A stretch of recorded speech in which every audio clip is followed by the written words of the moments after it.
few people. Sorry? So few people. Yeah. I'm bored. I'm not. They don't know the value of the value of the values. Yeah, I know. No, maybe they're stuck up somewhere. Just joke.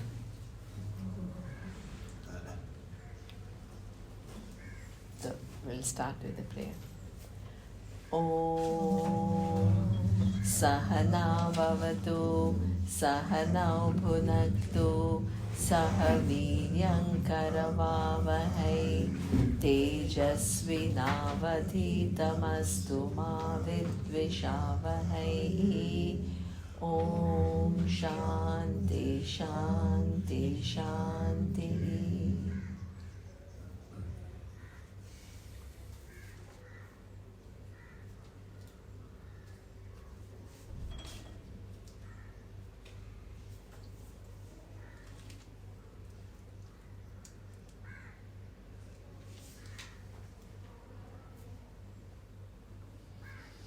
Okay, so we saw in the morning class the importance of prayer, right?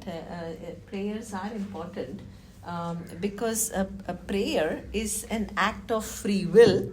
That means you don't need to pray, but you pray. And that means you create a cause, and then there has to be an effect. You can't have an action without its consequences. So therefore, it does create the things which are in your favor. This is how, when you feel helpless, instead of trying to deny your helplessness or trying to hide it, to acknowledge and act on it, right? So when you act on it and ask for help, you are no longer helpless because you have acted on it. And the actions give you a result, but prayers give you grace.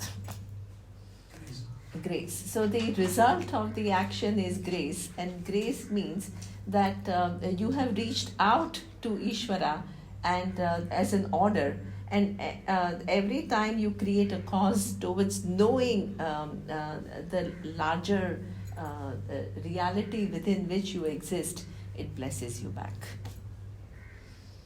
So this is very, very important, living a prayerful life. And as we saw is that there are three different kinds of prayers. One is a mental prayer. So meditation also can come as a mental prayer, right? Then you have a vachika, speech. So that includes all the starting from Vedic chanting to all the bhajans.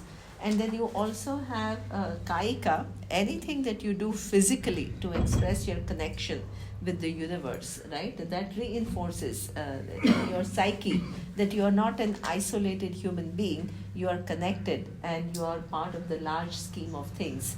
And that scheme of things is not random or unfair, it is an infallible order. So that is something that your psyche has to reinforce again and again. So you don't get into this distrust mode and you don't get into this kind of a ninja. You're always wary of the world and you're always trying to protect yourself and always try to fight back. That individual has to relax. And that is very, very important. Then you have somebody, when they came to Vedanta class, they said, until now, I thought relaxation was an outcome of some action. You do pranayama and you relax. You do yoga nidra and you relax. And he said, Vedanta making me understand that all that is here is divinity. That itself is relaxation. Because I don't need to fight with the world anymore. Yes. And that means living, your whole living, you can be in midst of activities, but you're relaxed. Why you're relaxed? Because you trust. And that is lovely. So then you become sattvic. Even if you're very active, you become sattvic. So, because you don't lose touch with the realities.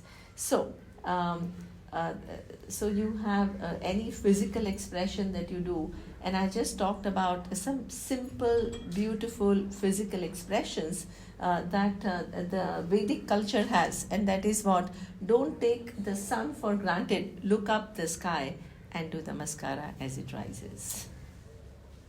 Because it is a source of blessing for us, without which your life is not possible. And you can be sure that the sun will rise tomorrow. And by rising, it makes your life possible, it creates food for you, it participates in rain. There is a whole system out there which is created to bless you. So you are worshipful towards the water. And this is why, as I told you, that people's relationship, we don't call it River Ganga, we call it Mother Ganga, Ganga Ma.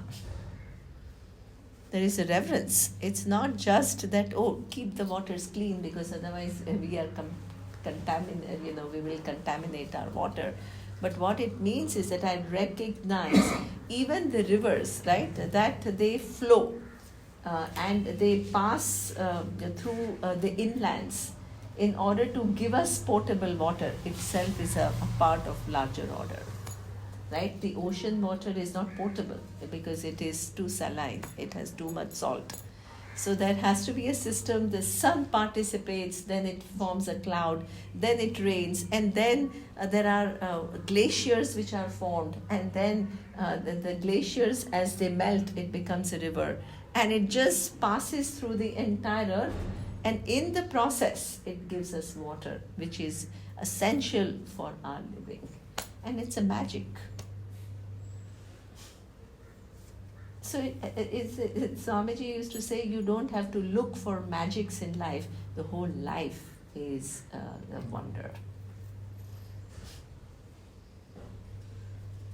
So therefore, you show your gratitude, you show your reverence, you don't take it for granted. So this is how you can actually change your life. And as you do that, you as a human being, you heal from all your pain, all your so-called distrust, all the resentment that you are carrying. You have to clean yourself up. Otherwise, there is no way. And one of the ways is to kind of, relax in the order of Ishvara. So Swamiji used to use three words which are beautiful. One is relax in the lap of Ishvara. And what does it mean? Where is Ishvara? Everywhere. It's not set someplace. So what does it mean? You are not in an unsafe place. The universe is not an unsafe place.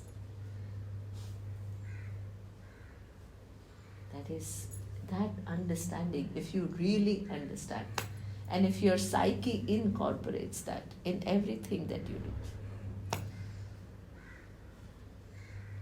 then what happens is that you are enthusiastic, you are fresh, you participate, you give your best, and at the same time you don't get all stressed and all enter into dissatisfaction and complain. This complaining individual is something which is incredible. We love to complain. And if we don't find anything to complain about, then weather is always there. Yeah. Oh, it's raining. Oh my God. So there is always this complaining individual, which shows your dissatisfaction, really. So that dissatisfaction has to be converted into gratitude by just observing the universe and seeing the beauty.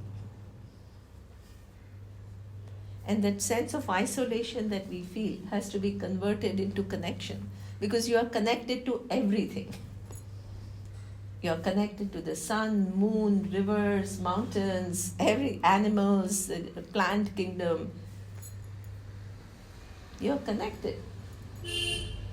That sense of isolation, feeling alone, is your creation in your head. So all this has to change, so that we have to do through, how do you every day remind yourself? Through prayers.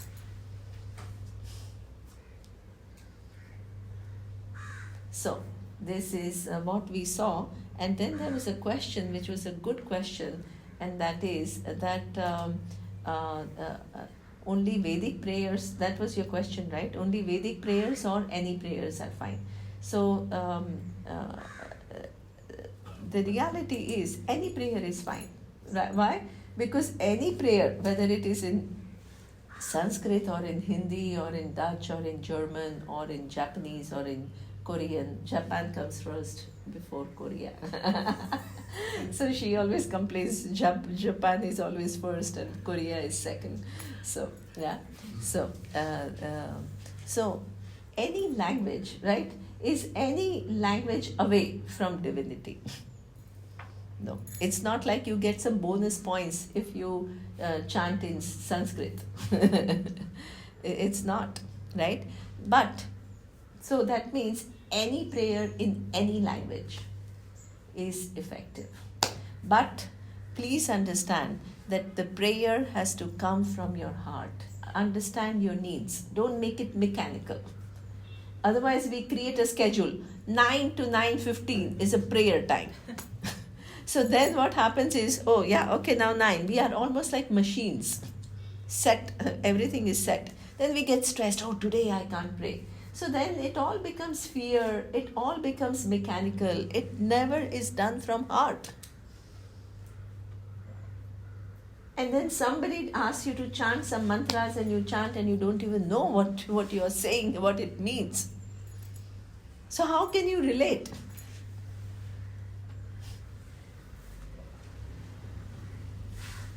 So the prayer has to be meaningful. You have to recognize your needs. And you have to ask for help.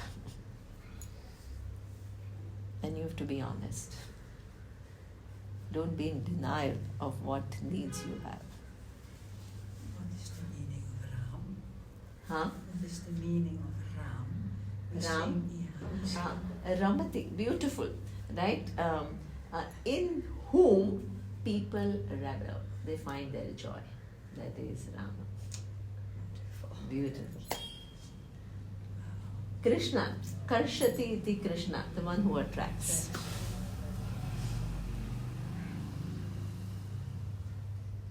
Beautiful. So, so having said that yes, any language, any form, any meaningful prayers are always efficacious, right? You don't need.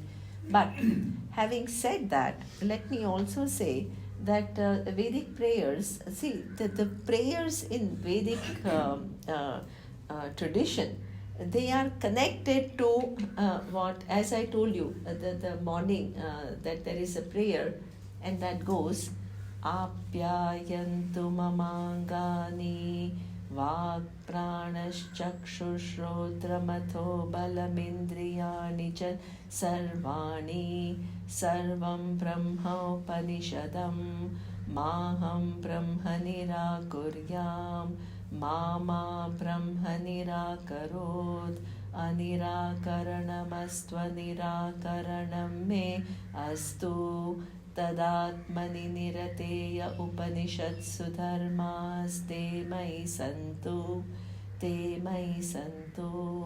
om shanti shanti shanti. So in this prayer, it's a simple prayer, 4-5 lines. What did you ask for? You asked for, as I told you in the morning, a healthy body. You asked for senses which are working well. For what? So that you can live meaningfully. And you can pursue the truth while you're alive and you don't waste your life. In 4 lines, you asked for everything. Do you understand? Because you asked for healthy body. You asked for senses, you asked for alert mind, but not just for just its own sake. You asked so that you can use your time on earth meaningfully and you can be closer to the truth. 4 lines. So what is the name of the mantra? This is a Shanti mantra. If you want to learn, I can teach some of you Shanti mantras. And you can chant. But understand what you are chanting. So what it means is that the Vedic prayers are not ordinary prayers because they come with this whole vision of the truth. There is a lovely prayer, a Vedic prayer. I don't know if you have heard of this prayer. It's called Rudram. Have you heard of this Vedic prayer, Rudram? Sadhguruji chants, and he on the Shivratri, there is a whole big chant of Rudram. And what is this Rudram? You must understand, these Vedic prayers are quite extraordinary in the meaning. So, Rudra is Lord Shiva. And Lord Shiva is the force of destruction in the universe. Now, what is our relationship with the force of destruction in the universe? When I say destruction, what does it invoke in you? Fear. Nothing? Fear. Right? Destruction means, oh my God, you want to stay away from force of destruction. It intimidates you, it scares you. Now, what we do need to recognize is force of destruction is an integral part of the universe. Change, because it allows change. Now, imagine a world, right, that there was no destruction. That means there was nothing going. So that means everything that is there will be there and nothing will go. So there is no change. So what will happen in a world where there is no change? Just visualize. Just forever expands it. It wouldn't work. It wouldn't work. It wouldn't work because, first of all, please don't think that when you are born, the force of destruction works only when you die.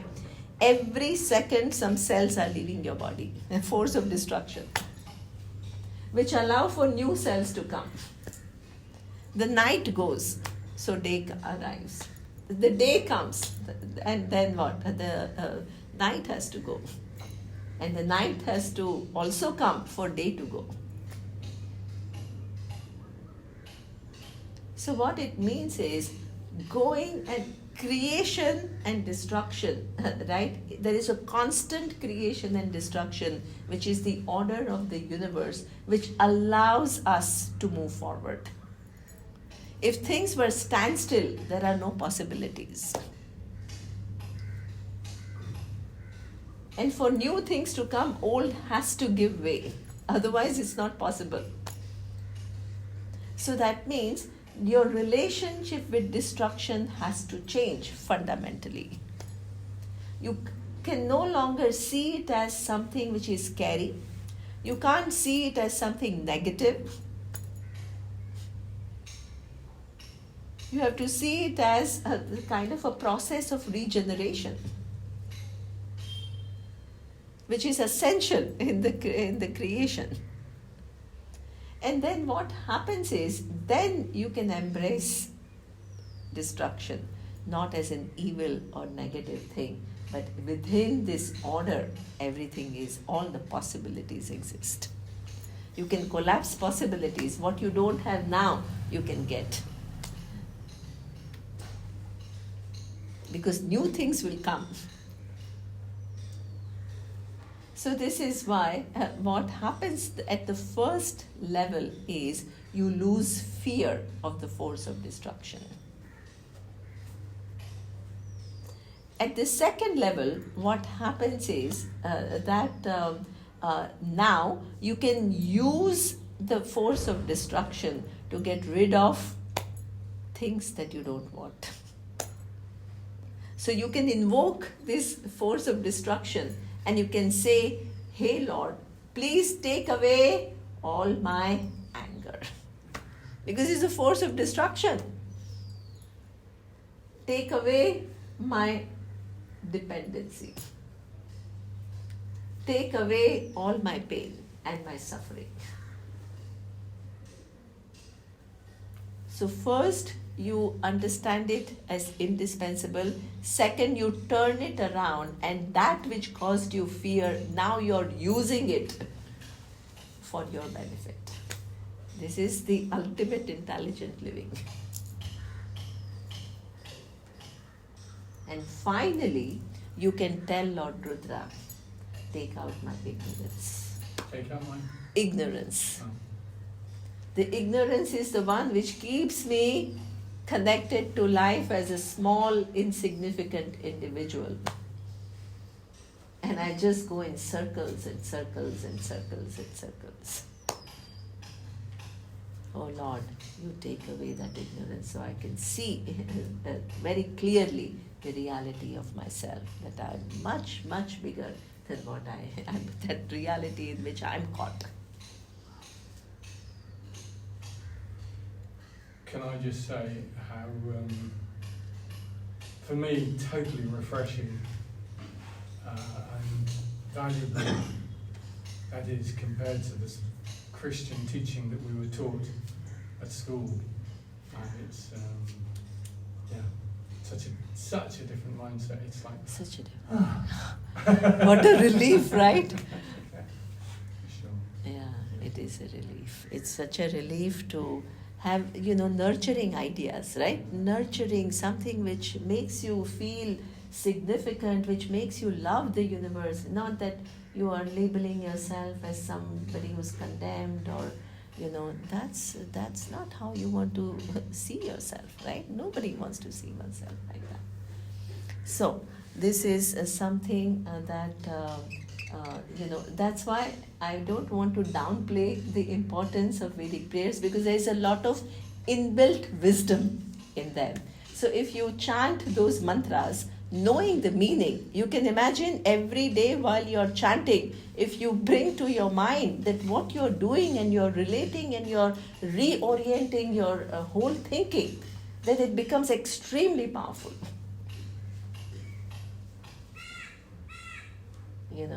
And then I also want to talk about a Gayatri mantra. So that is also one mantra that we all, and I think it's now world famous, Gayatri mantra. So. And also the vibrations are much more different, Yeah. right? Yeah. But so the Gayatri, traditional Gayatri mantra goes like this. Om Bhurbhuvassuvaha Tatsavitur Varenyam Bhargo Devasya Dhimahi Dhiyo Yo Nah Prachodayat. So, what is this mantra? It says Om. Om, what is Om? Om is a name for Ishvara. Ishvara is the cause of the universe. Where is this cause of the universe? Bhuhu, Bhuvaha, Suvaha. Where is it? It is everywhere. Bhuhu means it's on this earth, it is up in the skies, in the heavens, and also anything which is in between. Oh Ishvara, you are everywhere. I know that. But right now, Tat Savituhu Varenyam. I am seeing you as one of the manifestations as Lord Sun. As Lord, Lord Sun. Son. Listen. Savituhu. The sun. Why? Because you are bright and you are effulgent. And your presence, as I told you, right, makes my life possible on this earth. If the sun was this much away from the earth, we would all be either too hot or too cold. So in the universe is how many? 13 billion years, and everything is moving, but the distance between the earth and the sun remains constant, so that our life is possible. And while the sun is existing through photosynthesis, it gives us food, all the nutrients. It gives us potable water, so you are a blessing. So now I do a prayer to you. Savituhu, you are Varenyam. Varenyam means you are worthy of my worship. Bhargaha Devasya, you are in form of light. And what does the light do? It removes all kinds of darkness. And darkness stands for any physical darkness or any mental darkness, which keeps you in a confused state, which keeps you in a kind of a dissatisfied mode, or an angry mode, or self-pitying mode, or I'm small mode. All this is darkness. So you are a light. And what does a light do? When the light comes, can darkness coexist with light? No. Darkness has to go when the light comes. Bhargaha Devaha, you're in form of light. There is no possibility of darkness in your presence. What do I want from you? Bhargo Devasya Dhimahi Dhiyaha Naha Prachodayat. May you light up our minds and lead them in right direction. Why? Because life is nothing but series of decisions. So many. Who you are today is not unconnected to how you lived your life. And what is the reality? You have to make decisions. But at any given point in time, you don't know the totality. So you only make decisions from what you know. And sometimes what you know is not enough. Or it is little misguided. So what are you doing? You're asking for Ishvara in form of the sun, which is light, to bless your mind so that it is led in the right direction.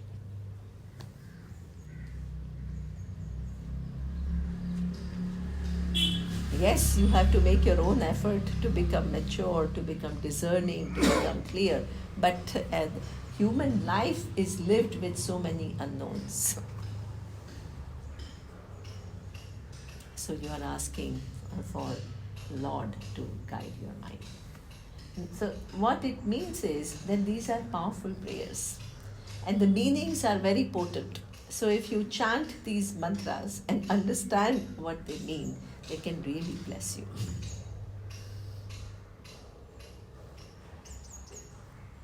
Often there is a Devata behind the Gayatri. Is Yeah. there? Yeah. So the Devata is Lord Sun. So Gayatri is actually the meter. Why it's called Gayatri mantra? Because it's a meter. It's a meter of the, when you chant Bhagavad Gita, it has 2 meters, Anushtup and Drushtup. It has 2 meters. So Gayatri mantra, that mantra is Gayatri meter, but the prayer is to Lord Sun in form of light. Because here you are playing on light, the light which removes darkness. Both physical light which removes physical darkness, and the darkness can also stand for all confusion and all ignorance. And imagine if your buddhi has light. Light means clarity.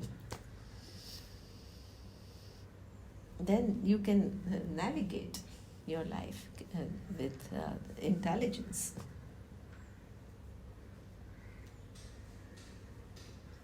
Right? So these are the Vedic prayers. So that's why they are nice. If you want to learn some of them, you can learn. But please don't think that only Vedic prayers are potent. Anything that you do with your heart in any language is fine also.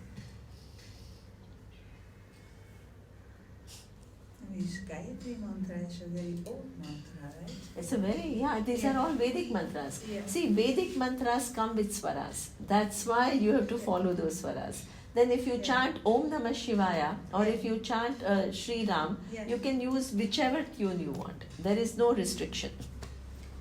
It's like when you render classical music, Mhm. even Western classical music, Mhm. there are certain rules. Yeah, You have to yeah. follow that, Yeah, otherwise it sure. becomes disharmony. Sure. But the sun is dying. The whole universe is dying. I mean, it is still a relative image. It's a relative image because, according to us, this whole manifestation itself has to become the change. The change is that's why Yeah. birth and death. This is why Brahma is that, Ishvara can be seen as Brahma. Why do we give the name Brahma? That constantly there is new things emerging, Mhm. creation happening Mhm. every second, and that is Brahma. Every second there is a destruction, that is Shiva. And in between this constant creation and destruction, there is a seeming sustenance, stability, that is Vishnu. So that is the nature of the universe. It's in a constant flux.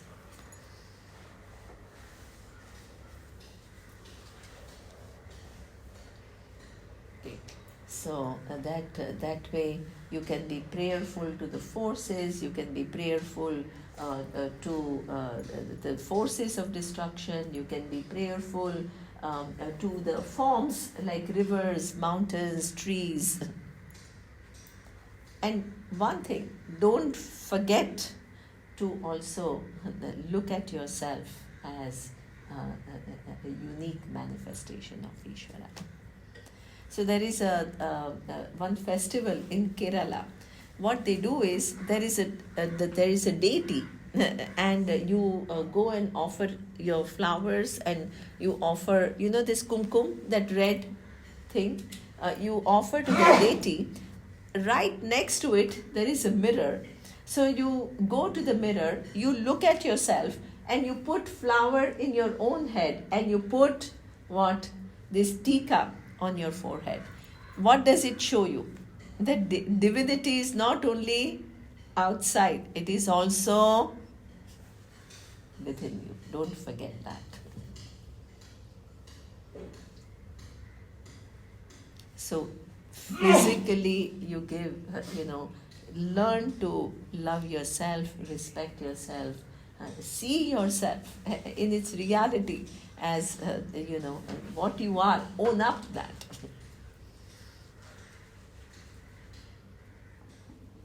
Because if you don't own it up, and if you keep feeling small, and then you say, when will I become big? It's not going to happen. You have to see yourself differently.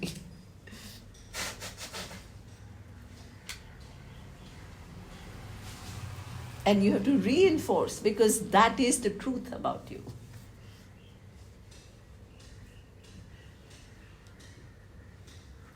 So, this is why, these prayers are important.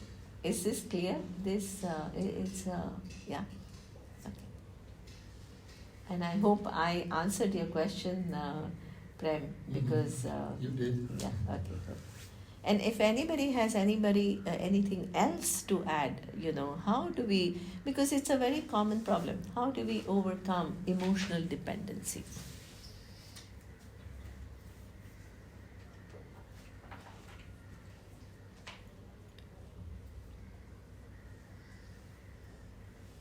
There are many things that we can do, but ultimately you have to take help of Ishvara to make it complete.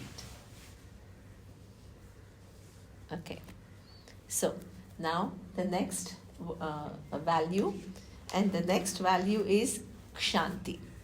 And what is Kshanti? Kshanti is sometimes translated as forbearance, but Swamiji in his book has talked about it as accommodation. And what does accommodation mean? I will write. Ahimsa is done. So amanitvam, adambitvam, ahimsa, and the fourth one is Kshanti.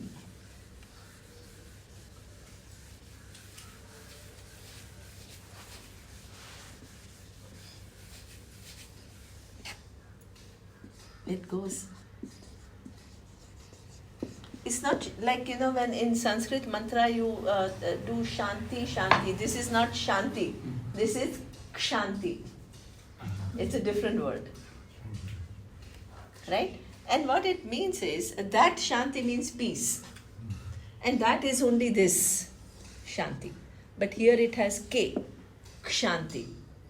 And it means accommodation.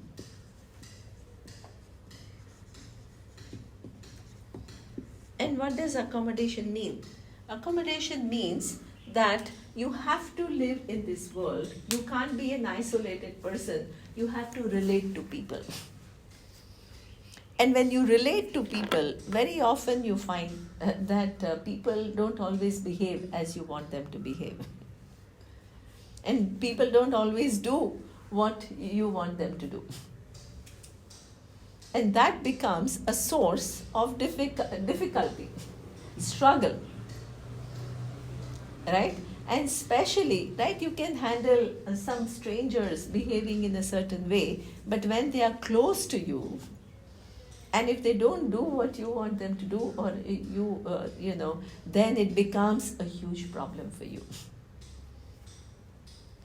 So then what happens is sometimes the relationships are such that it's not as easy as, okay, now you go your way and I go my way. Right? We human beings, we try to make it, but at the same time, we are constantly dissatisfied because people, one of the biggest struggles that human beings have is in relationships.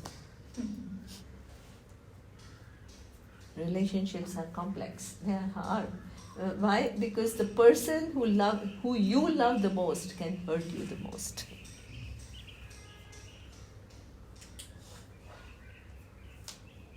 So now you have to so what is one thing that you can do? Just remove yourself from relationship. But this is not what Lord Krishna is talking about. He's talking about making the relationships work, accommodation. And work in a way that they become pleasurable, not a source of pain and suffering. So how does that work? What is accommodation? The accommodation means to understand very clearly that the nature of the universe is, and this is the truth, this is not an advice. Every human being is different. Everybody thinks differently. Nobody is going to be identical with you in any subject matter. They're thinking, even though they may generally agree with you, they may still have some other thinking which may not subscribe to your thinking. So what it means is basically everybody is different. And if you want people to be in a given way, it's never going to happen. And that is a huge source of disappointment. And what generally happens is, the more you love the person, more you try to make the person behave in a way that you want that person to behave. And more you do that, there is a conflict in the relationship. Why? Because you're impinging on somebody else's freedom. And not only that, but they want you to behave differently. You think they have a problem, they think you have a problem.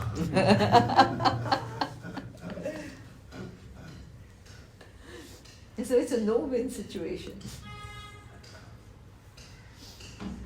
So therefore, accommodation is very, very important. Before I go into accommodation means first understanding that people are different and to respect that. And not to have this tendency, we all have a tendency to control other human beings so that they behave and they act and they do things the way we want. That itself is the first thing that you have to give up. And you have to recognize each one has a freedom, and and that's such an essential part of being a human being that you have to respect that freedom. Now, sometimes what is important is that accommodation also comes with boundaries. That you also have to remember. So accommodation doesn't mean that you just, oh, you understand that this person had pain and therefore the person is abusing you and you take the abuse. That is not accommodation. That is getting abused. So, but within a certain limit, you can accommodate by understanding one thing, that people may not always be doing the right thing, right? But they have, when their behavior is a little off, right? That you feel that their behavior is strange or unreasonable. There are 4 stages that they can be in. So I want you to understand that people whose behaviors for you is problematic, they can be in one of the 4 stages. The first stage is what we call denial. You mean to say, suppose, right, somebody has a problem with, lying, but they are in complete denial. So they will not accept, they will not only not admit, but they will not also accept to themselves. They are in their own world, right? So many people who are, sometimes, doing things which are not right, they have not a single sense of remorse or no sense of guilt. Why? Because they have blocked that sensibility to tell themselves that I'm totally fine and I'm doing everything right. So this is what we call denial, right? Now there is a second stage that different people who you are trying to accommodate, they have different stages. The second is defiant. What is the difference between denial and defiant? You see this behavior a lot in children, right? So they themselves may recognize that they have a problem, suppose, with eating. So they take too much junk food, and they may actually tell their friends that, oh my God, I'm eating too much junk food. But when the parents said, you're eating too much junk food, what will they say? No, I'm not. They'll shrug. Oh no, what are you talking about, right? So that's what. So what it means is, do you understand the difference between denial means you yourself are denying it to yourself, you're not at all aware of the problem that you have. The second is you are kind of aware, but when an authority, says something, you are not going to accept it. That is called defiance. Then there is a third stage that the person can be what? Trying to change. They recognize and they are trying to change but are unable to change.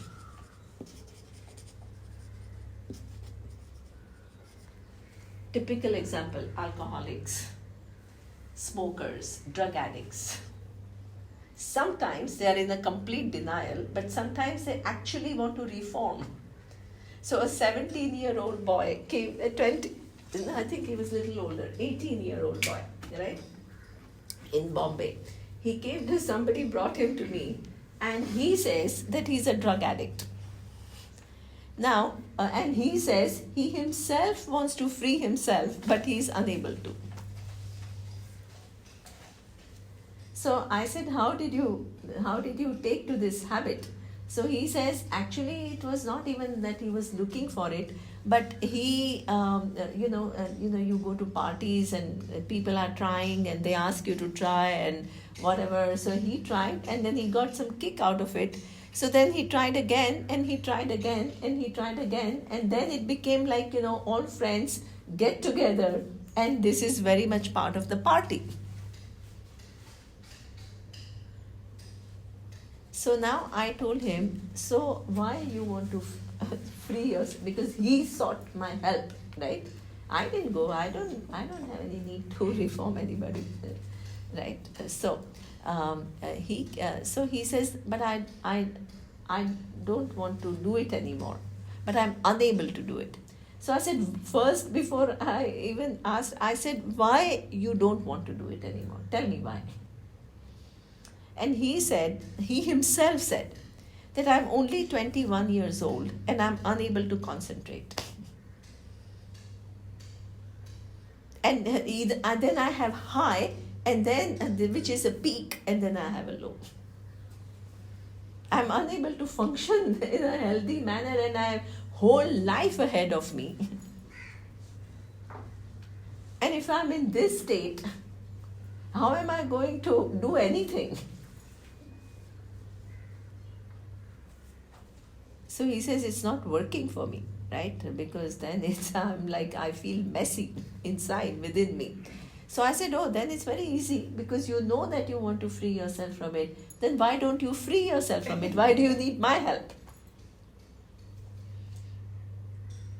Then he says that, there are multiple things. One is, there are withdrawal symptoms. So if you don't take it, your body demands it.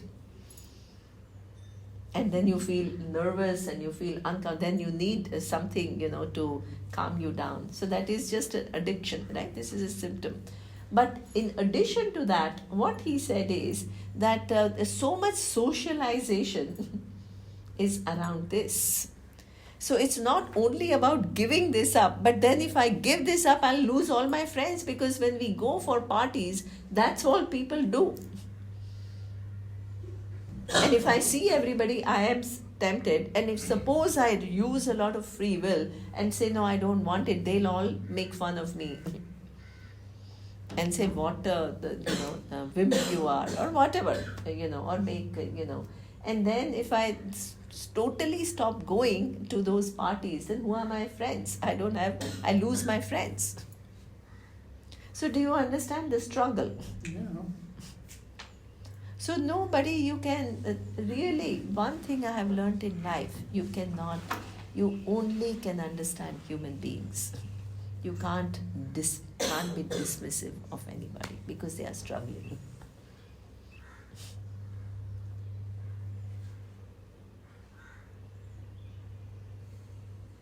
So, therefore, then I asked him only. I didn't give him any advice. I said, now you tell me, what makes you think that these are the friends and only they are your friends and there are no other friends? And you can't make new friends. Where does this understanding exist? In your head. These are self-limiting thoughts. We think that, hey, these are my friends and I don't. In fact, now all of you, right? Over a period of time, how many new friends you make and how many people come and go out of your life? Is it like at least all the people that I went to school with, I have no contact with anybody. This is how life is. So you move, you go with the flow. It's not like you're stuck, you're 17 and you have these friends and they remain friends for the rest of your life. This is in your head. And the second thing that I said is, okay, now when you feel like doing it, and if you don't want to do it, what can you do?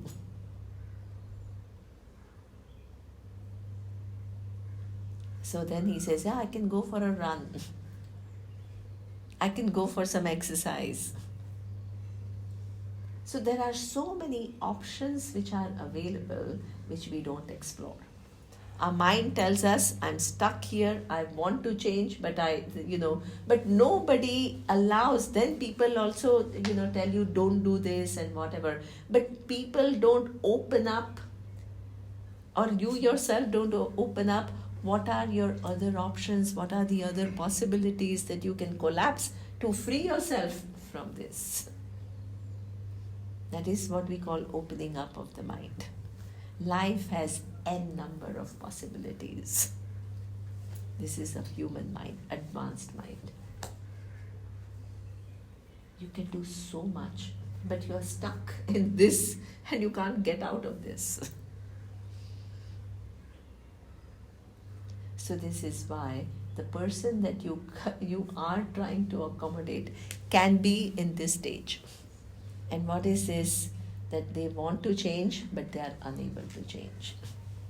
And finally, what they want to change, they are trying, but they are a little slower. And they are changing, but little slower than what they would like and what you would like, perhaps.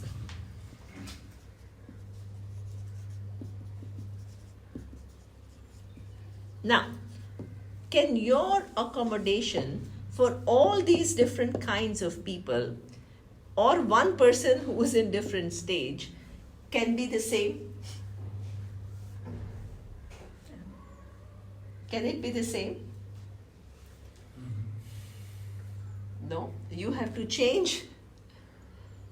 This is what we call malleability, your own behavior towards these different kinds of people. You can't behave exactly in the same manner because they are all different kinds of people.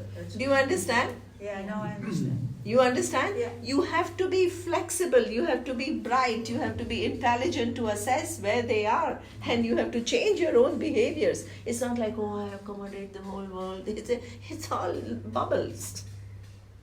Or the accommodation can be the same, but your action. But has your to be actions different. have to be different. Yeah. So you are accommodating, but you are doing different things. Yeah. Depending upon where that other person is. Now, let's look at, suppose you want to accommodate a person who is in denial.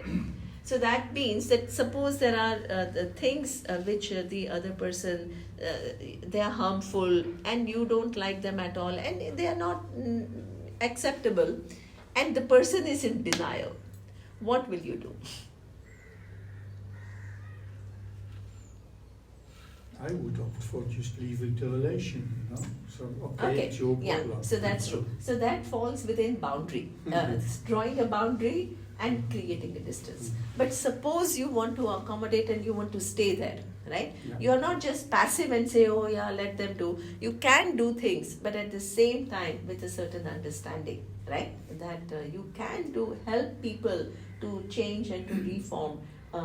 Without condemning them, without being dismissive of them, without being critical of them.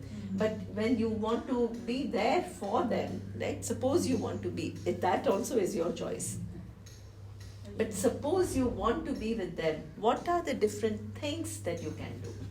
I would tell them, but not too often. Be very careful about how much and when. Very good, right? But can you do the same thing for all four of them? I think it's about hearing them and saying, yes, I understand that's what you believe and that's what's alive for you, but for me it's different. Okay, And to be non-confrontational. okay. So start a kind of a dialogue and also listen to them, right? Not only you only give them advice and you, as though you know it all and start telling them what to do. And you open the dialogue and you talk to them, absolutely, listen to them. But a person who is in denial is completely unaware of some narcissistic people are like that. But you can ask questions in a gentle way, not attacking. Okay, so good. So there are different methods that one can adopt in order to accommodate people. Accommodating doesn't mean you just allow. You can participate and you can bring about changes, but in a non-violent way and so the first thing, there are some things that let me write down. Listen to them.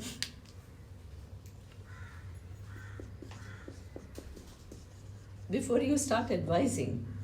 The second thing is what you said is that ask questions rather than telling them, make them think. Like, what I did is like asked him, why do you want to free yourself? He has to figure it out. Yeah. And what are the other options? And he has to figure it out. And it's not like I'm telling him that, I'm just opening doors for him. Yeah, opening doors. Yeah. That is what it is. Yeah. Okay. So ask questions and make him see when he sees himself stuck. You can show him that there are possibilities.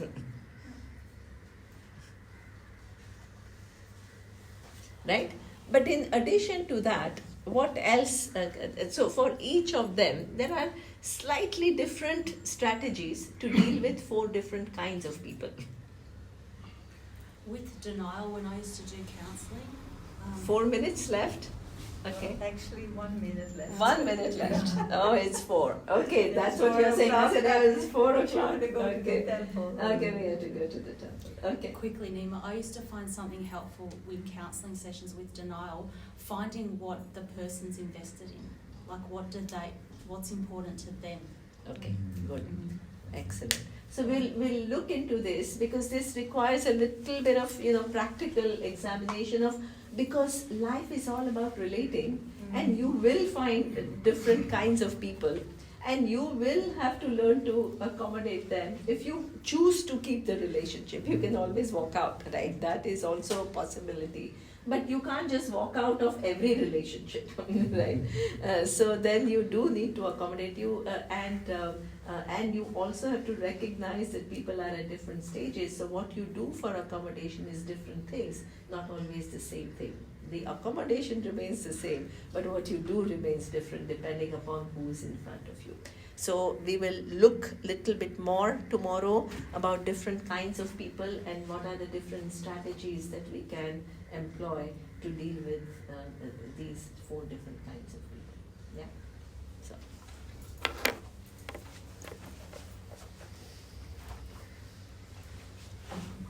Om Purnamadav Purnamidam Purnat Purnamudachyate Purnasya Purnamadaya Purnameva Vashishyate. Om Shanti Shanti Shanti. Om Shri Guru Pyo Namaha. Harihi Om.